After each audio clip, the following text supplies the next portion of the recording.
Scott, a Democrat from Virginia. He is also vice chair of the Congressional Gun Violence Prevention Task Force. Congressman, it's great to have you here. And during President Obama's announcement this week, he charged lawmakers to worry more about their constituents than their NRA rating.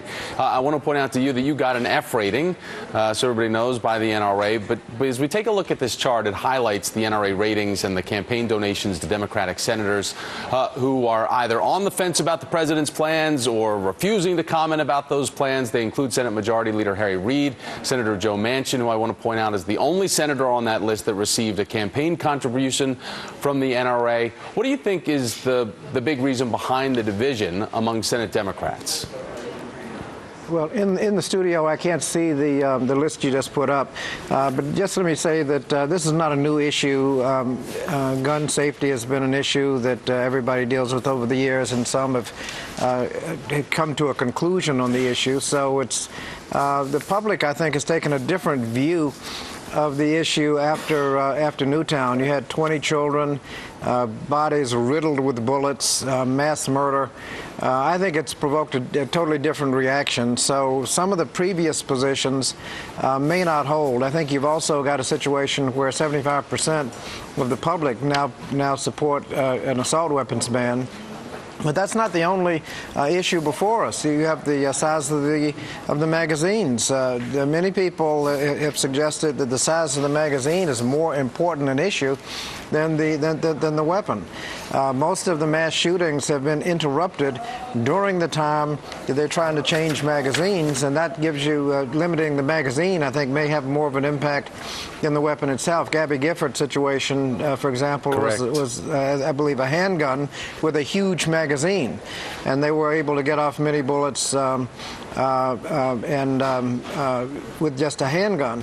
And so the size of the magazine is extremely important, but there are other issues too. Sir, well, I want to ask you though, when it comes to mental health, that is certainly a big point of all of this, and a lot of people have been talking about that component of it.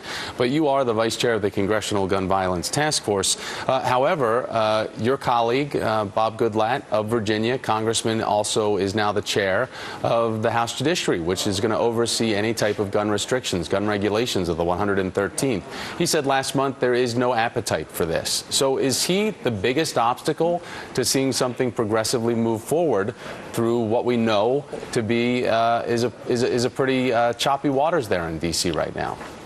Well, I think people have made different statements over the last few weeks as to what might happen. I think most have suggested that a normal process for legislation could take place.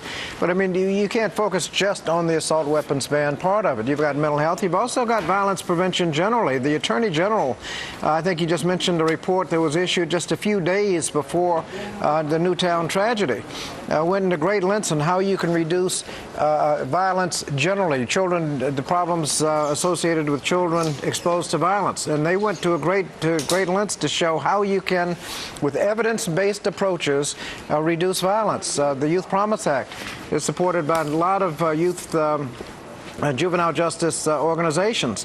It seeks to eliminate what the Children's Defense Fund calls the cradle-to-prison pipeline and replace it with a cradle-to-college and career pipeline by investing in children. Every time you do that using evidence-based approaches, you significantly reduce crime and save more money than you spend. The fact of the matter is, as my friend at the University of Virginia, Dewey Cornell, frequently mentions, if your school shooting prevention program begins when the shooter is at the door, it's too late. You have to reduce violence generally. You have to talk about the mental health. If you've got a troubled child that's trying to amass an arsenal of weapons to shoot somebody, you got to intervene before they show up at the door. I mean, there's a lot that we can do that can protect our children, and we shouldn't be focused on just one. I support the assault weapons ban. I don't think it should have. I supported it when it came in 20 years ago. I opposed the expiration. It should have been continued. But that's just one. The magazines, the mental health, and violence prevention generally. A comprehensive approach responding to Newtown is what we need to be doing. Congressman Bobby Scott, sir, thanks so much for your time today. I do appreciate it. I want to bring in now to the conversation MSNBC analyst Jimmy Williams. He is our